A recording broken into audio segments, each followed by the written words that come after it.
আপনাদের সবাইকে স্বাগতম আজকের এই অনুষ্ঠানে। আমি দিনাজপুরের জেলা আহ্বায়ক শামসুল মুক্তাদির। আজকে আমার প্রথম সুযোগ হলো পার্বতীপুরে এসে ফর্মালি একটা অনুষ্ঠানে বক্তব্য রাখা। তবে এর আগে গত 10ই মার্চ থেকে আমি আপনাদের শহীদ ভাই এবং লোকমান ভাই এনাদের নেতৃত্বে ওনারা জোগাড় করেছেন।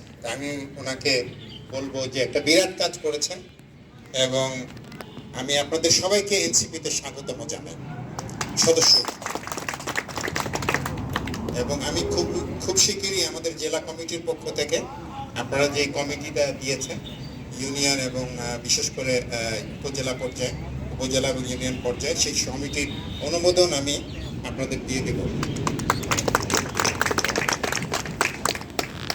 আপনারা সবাই বলেছেন মে দিবসের যে প্রেক্ষাপট 1887 সাল, তখন মানুষকে মানুষ হিসাবে গণ্য করা হতো না, মানুষের মানবাধিকার ছিল না। সেই মানবাধিকারের জন্য সংগ্রাম কিন্তু আজও চলছে।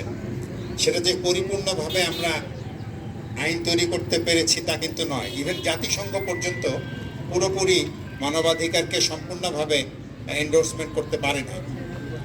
বাংলাদেশের দেখেন, আমার বাবা, তার জন্ম 1923 সালে, মানে আজ থেকে প্রায় 100 বছর আগে।